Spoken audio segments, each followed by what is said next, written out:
Sixth graders. This is especially for any of my sixth graders who need a little refresher or we're in class today and need to know what's going on. So let's just review. We talked about lowest terms and equivalent fractions today. So let's just go over that real quick. So lowest terms, what that means is nothing can go into the numerator or denominator evenly, okay? So if I had something like 5, 6, that's in lowest terms because nothing can go into 5 and 6 but 1, okay? Evenly. Go in evenly, except for 1. And we don't care about 1. I mean, we care about 1, but if I divided by 1, I would go on forever because if I did 5 divided by 1, I'd get 5, and I could just keep going, and I don't want to do that, okay? Something that's not in lowest terms might be something like 27, 36, okay? Where there's a number that could go evenly into 27 and 36. Now, if I'm really good at my times tables, which hopefully we've been practicing, you've been practicing, I would know that 9 goes into both of them, okay? So the greatest common factor of 27 and 36 is 9. I'm not going to do a factor tree to find my greatest common factor. I'm going to go with what I know to begin with. So I know 9 goes into this, so let's say I realize it's 9. And if I divide by the numerator by 9, I have to divide the denominator by 9. This has to be the same because 9 over 9 is 1, okay? And I'm not changing the fraction, I'm just changing the numbers in the fraction, but the fraction value stays the same. So if I did 27 divided by 9, I get 3. If I did 36 divided by 9, I get 4. Now I'm at a point where just 1 would go into 3 and 4, so I know that's as low as it can go. All right, but let's say 9 didn't pop in my head. No big deal. But I know that 3 goes into both of them because I know my 3 times tables. So I'd say 27 divided by 3 is 9. 36 divided by 3 is 12. Here's where you got to recognize, though, if I didn't pick the greatest one, then I got to make sure that nothing goes into 9 and 12. And 3 goes into both of these, so I could just divide it again. And I would get 3 over 4. So I did it in 2 steps in this one. I did it in 1 step in this one, depending on if I picked the greatest common denominator or greatest common factor to begin with. Okay, so the better you know your multiplication facts, the easier it makes this to do. Okay. We also talked about what happens if I have something like 35 over 5, okay?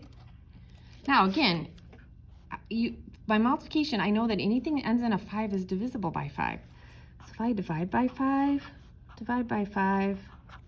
remember 5 over 5 is 1, I get 7 over 1.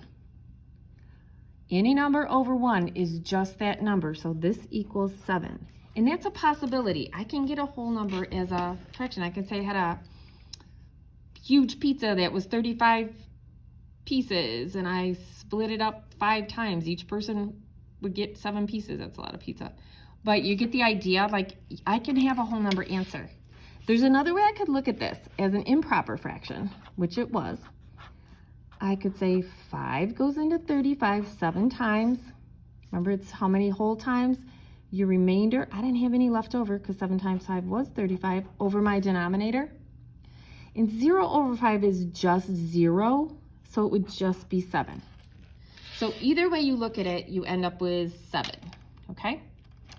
All right, so that's a little bit different than equivalent fractions, although these are equivalent fractions, but you have to use division when you talk about lowest terms. If I just want an equivalent fraction, okay, I can multiply. So let's just kind of do that. Equivalent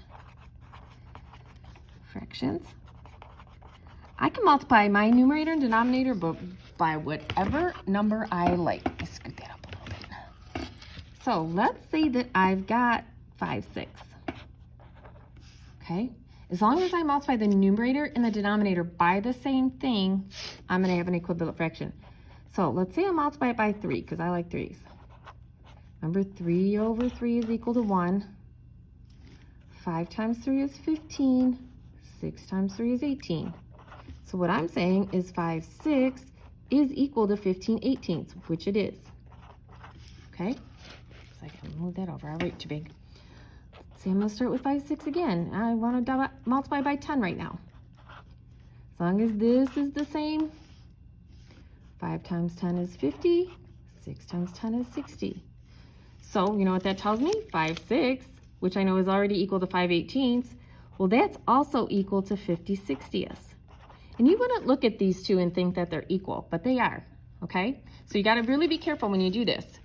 You got to be careful that you multiply the numerator and the denominator. Let's say that I had 5 6 still, and I want to multiply by, what do I multiply by? 7. I multiply the top by 7, I multiply the bottom by 7, I get 35 over 42. So what that's telling me, these are all 5 6, so they're all equal to each other. I could go on like this forever. So it doesn't matter what number I multiply, as long as I do it by the numerator and the denominator, I'm good, and I'm going to get a whole bunch of equivalent fractions. Okay?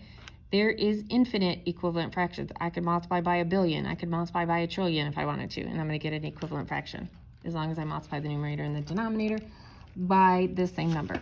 Okay? That's pretty much what we covered today.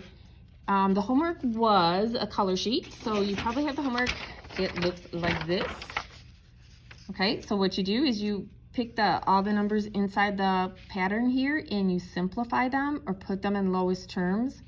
It means you're going to be dividing. And they will match up with one of the answers here, and that's what you color it, okay? All right, you guys have a fabulous day, and I will see you soon.